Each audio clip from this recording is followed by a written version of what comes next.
The late 1960s and early 1970s were a time of great change and upheaval in the United States.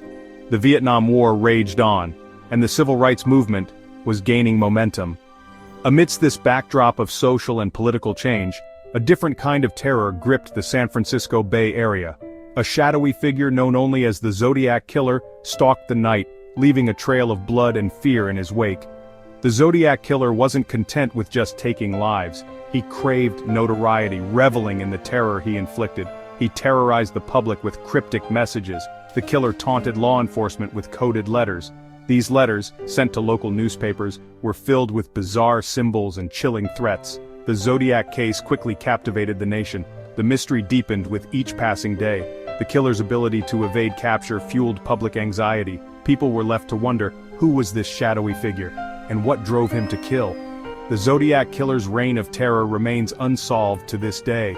His crimes continue to fascinate and horrify. The case stands as a stark reminder of the darkness that can lurk beneath the surface of even the most seemingly idyllic communities. The Zodiac Killer became a symbol of the evil that men do, an enigma that continues to haunt our collective consciousness. One of the most unsettling aspects of the Zodiac Killer case was his brazen communication with the authorities and the media. His letters were not just mere correspondences, they were a chilling insight into the mind of a man who thrived on fear and chaos. He seemed to revel in the attention, using his letters as a platform to taunt and intimidate. Each letter was meticulously crafted, filled with cryptic symbols and coded messages that left both the public and the authorities in a state of perpetual unease. These were not the ramblings of a madman. They were carefully crafted messages, designed to instill fear and confusion. The precision and detail in his letters suggested a mind that was both highly intelligent and deeply disturbed. He used these messages to instill fear and assert his dominance over the Bay Area. The letters were a constant reminder that he was out there, watching, waiting, and ready to strike again at any moment. The letters were often filled with misspellings and grammatical errors. At first glance, these errors might have seemed like the work of an uneducated individual, but many believed they were deliberate, a way to throw off investigators and add another layer of mystery to his persona. However, they also contained a chillingly articulate voice. The juxtaposition of crude errors with sophisticated threats made the letters even more unsettling, as if the killer was playing a twisted game of cat and mouse with the entire city. The Zodiac Killer used a combination of threats, boasts, and cryptic clues. Each letter was a puzzle, a challenge to the authorities to decipher his messages and catch him before he struck again. It was almost as if he was playing a deadly game with the authorities, daring them to catch him. The frustration and fear he caused were palpable, and his letters only served to heighten the tension and urgency of the investigation. The Zodiac's letters were more than just taunts.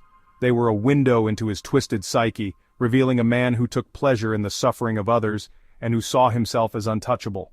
They provided investigators with valuable insights into his psyche. Each letter was a piece of the puzzle, a clue that could potentially lead to his capture, if only they could decipher his cryptic messages. He often expressed a deep hatred for humanity. His letters were filled with venom and vitriol, painting a picture of a man who saw himself as superior to those he hunted. He referred to his victims as slaves and seemed to take pleasure in their suffering. This dehumanizing language was a chilling reminder of the depths of his depravity. The letters also contained details about his crimes. He would describe his attacks in gruesome detail, leaving no doubt that he was the one responsible. Sometimes he even included pieces of his victims' clothing as proof of his deeds. These macabre tokens were a way for him to prove his authenticity and to further terrorize the public. These letters weren't just sent to newspapers, they were a direct line of communication to the public, a way for the Zodiac to spread his message of fear far and wide. They were mailed directly to police stations and to the homes of prominent citizens. No one was safe from his reach, and his letters served as a constant reminder of his presence.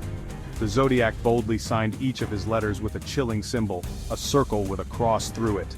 This symbol became his calling card, a mark of his identity that struck fear into the hearts of those who saw it. This symbol, which resembled a celestial crosshair, became synonymous with the killer's reign of terror. It was a constant reminder of his presence and his ability to strike at any time, leaving the entire Bay Area in a state of perpetual fear. The Zodiac Killer's confirmed victims were young couples, targeted in secluded areas around the Bay Area. His reign of terror began in the late 1960s, a time when the San Francisco Bay Area was already grappling with social upheaval and change.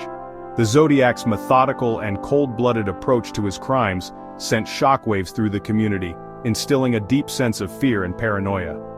His first known victims were David Faraday and Betty Lou Jensen. They were high school students, full of dreams and aspirations whose lives were tragically cut short. They were on their first date, parked on a lover's lane in Benicia, California, when the Zodiac struck. The serene and romantic setting of their date night turned into a nightmare, forever marking the spot as a place of horror. David was shot in the head at point-blank range, while Betty Lou was shot 5 times as she tried to flee. The brutality of the attack was shocking, and it was clear that the killer had no remorse. Months later, the Zodiac struck again, attacking Darlene Ferrin and Mike Mageau as they sat in their car at Blue Rock Springs Park in Vallejo. This time the killer's approach was even more brazen as he walked up to the car and opened fire without warning. Darlene was shot and killed, but Mike, despite being shot multiple times, survived the attack. His survival provided crucial details about the killer, but the trauma of the event would haunt him for the rest of his life. Less than an hour later, a man claiming to be the killer called the Vallejo Police Department, confessing to the murders and providing details that only the killer could have known. This call was a chilling reminder of the killer's audacity and his desire to instill fear. The Zodiac's most brazen attack came in September 1969 when he stabbed Brian Hartnell and Cecilia Shepard multiple times as they picnicked at Lake Berryessa. The couple was enjoying a peaceful afternoon by the lake when the killer, disguised in a hooded costume, approached them. Cecilia tragically succumbed to her injuries, but Brian miraculously survived the brutal attack. His detailed account of the attack and the killer's appearance provided valuable insights for the investigation. The killer left a chilling message on Brian's car door, written in black felt-tip pen, "By knife." This message was a taunt to the authorities, showcasing the killer's confidence and his twisted sense of pride in his actions. While these are the confirmed victims of the Zodiac Killer, authorities suspect his true body count may be much higher. The fear and uncertainty surrounding the case have left a lasting impact on the community and the families of the victims. Several unsolved murders from the same period share similarities with the Zodiac's modus operandi, leading many to believe that the killer may have claimed even more lives than officially attributed to him. The mystery of the Zodiac Killer remains one of the most haunting and perplexing cases in criminal history, a dark chapter that continues to captivate and terrify. Section 4. Glimpses into Darkness. The Zodiac's Appearance. The Zodiac Killer was never caught, and his true identity remains a mystery to this day. Despite numerous investigations and countless hours spent by law enforcement, the enigma of the Zodiac's identity continues to baffle experts and enthusiasts alike. However, eyewitness accounts and police sketches provide some clues about his appearance. These sketches, drawn from the memories of those who had the misfortune of encountering him, offer a fragmented yet intriguing glimpse into the visage of this elusive criminal. Most witnesses described him as a white male in his late 20s or early 30s, of average height and build. This general description, while somewhat vague, was consistent across multiple sightings, lending some credibility to the accounts. Some witnesses described him as having a stocky or heavy-set build, suggesting a man who could potentially overpower his victims with physical strength, while others described him as being more slender. This discrepancy in body type descriptions has led to various theories, including the possibility that the Zodiac may have altered his appearance, or that multiple individuals were involved. He was often seen wearing a hooded jacket or a dark suit and tie, which helped to conceal his face. This choice of attire not only added to his menacing aura, but also made it difficult for witnesses to provide detailed facial descriptions, which helped to conceal his face. The darkness of his clothing and the strategic use of shadows played a significant role in his ability to remain undetected. Witnesses described his hair as being short and dark, possibly curly or wavy. This detail, while minor, adds another layer to the composite image of the Zodiac. Some accounts mention that he wore eyeglasses. These glasses, often described as heavy-rimmed, became a distinctive feature in many of the police sketches.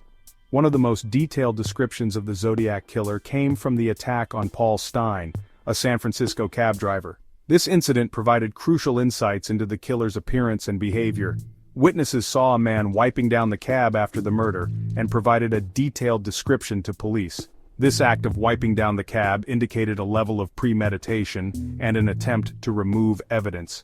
This description led to the creation of one of the most iconic police sketches in criminal history, depicting the Zodiac as a man with a round face, prominent forehead, and heavy-rimmed glasses.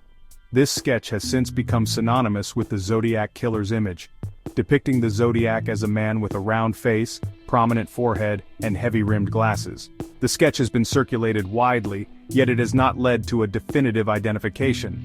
Despite these descriptions and numerous police sketches, the Zodiac Killer was never identified. The sketches, while helpful, were not enough to unmask the true identity of the killer.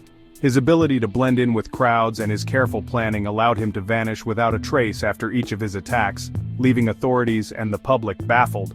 The Zodiac's meticulous nature and understanding of human psychology made him a formidable adversary for law enforcement, leaving authorities and the public baffled. The mystery of the Zodiac Killer endures, a chilling reminder of how one man can elude capture and instill fear through calculated acts of violence. Section 5. The Cipher's Shadow, Decoding the Killer's Mind. The Zodiac Killer's cryptic messages, filled with bizarre symbols and coded messages, were a source of immense frustration for law enforcement and amateur codebreakers alike. These ciphers, often containing threats and clues to his identity, became a central focus of the investigation. The most famous of these messages was a 408-character cipher divided into 3 parts sent to the San Francisco Chronicle, the San Francisco Examiner, and the Vallejo Times-Herald. The Zodiac claimed that this cipher, once cracked, would reveal his identity. After a week of intense effort, a high school history teacher and his wife, Donald and Betty Harden, managed to crack the majority of the 408-character cipher. However, the solution did not reveal the killer's identity as he had promised. Instead, it contained a rambling message riddled with misspellings that offered a glimpse into the killer's twisted psyche. The Zodiac ciphers, while fascinating, ultimately proved to be a dead end in the investigation. They provided no concrete leads to his identity and only served to further mystify the case. To this day, some of the ciphers remain unsolved, their secrets locked away, a testament to the Zodiac's cunning and the enduring mystery surrounding his crimes.